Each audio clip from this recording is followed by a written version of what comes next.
ಎಲ್ಲ ಸಹೃದಯ ಬಂಧುಗಳೇ, ನಾನು ಈ ಕಾರ್ಯಕ್ರಮದಲ್ಲಿ ಭಾಗವಹಿಸ್ತಾ ಇದ್ದೇನೆ. ಸಂತೋಷ ಯಾಕೆ ಅಂತ ಹೇಳಿದ್ರೆ,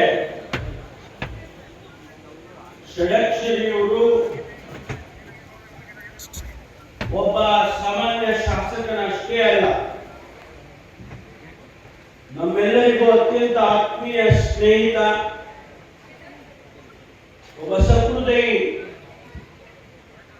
ಬಡವರನ್ನ ಅವರ ಕಷ್ಟಕ್ಕೆ ಆಗುವಂತ, ನೊಂದವರಿಗೆ ಸಹಾಯಕ್ಕೆ ಬರುವಂತ ಸದ್ಗುಣಗಳನ್ನ ಹೊಂದಿರತಕ್ಕಂತ ಒಬ್ಬ ಆತ್ಮೀಯ ಜನಪ್ರಿಯ ನಾಯಕ ಅಂತ ಹೇಳಿ ಬಹಳ ಸಂತೋಷದಿಂದ ನಾನು ಈ ಕಾರ್ಯಕ್ರಮದಲ್ಲಿ ಭಾಗವಹಿಸಿದ್ದೇನೆ. ಷಡಕ್ಷರಿಯವರು ನನಗಿನ್ನ ಹಿರಿಯರು, ವಯಸ್ಸಿನಲ್ಲಿ ನನಗಿನ್ನ ಹಿರಿಯರು.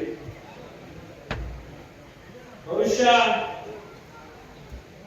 ಅವರು ಯಾವತ್ತೋ ಸಚಿವರಾಗಬೇಕಾಗಿತ್ತು,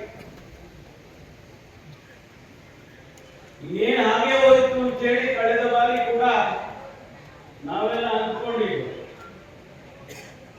ಎಲ್ಲೋ ಒಂದ್ ಕಡೆ ಈ ಕಪ್ಪು ಇಲ್ಲಿಂದ ತಗೊಂಡು ಬಾಯಿಗೆ ಕುಡಿಯೋವರೆಗೂ ಅಷ್ಟರಲ್ಲಿ ವ್ಯತ್ಯಾಸ ಆಗೋದು.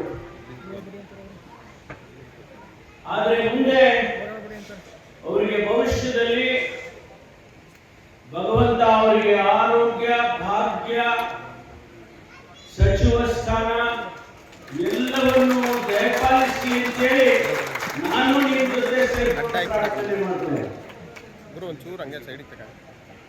ಯಾಕೆಂದ್ರೆ ಒಬ್ಬ ಶಾಸಕ ತಾನು ಸ್ವಾಭಾವಿಕವಾಗಿ 3-4 ಬಾರಿ ಶಾಸಕ ಆದ್ಮೇಲೆ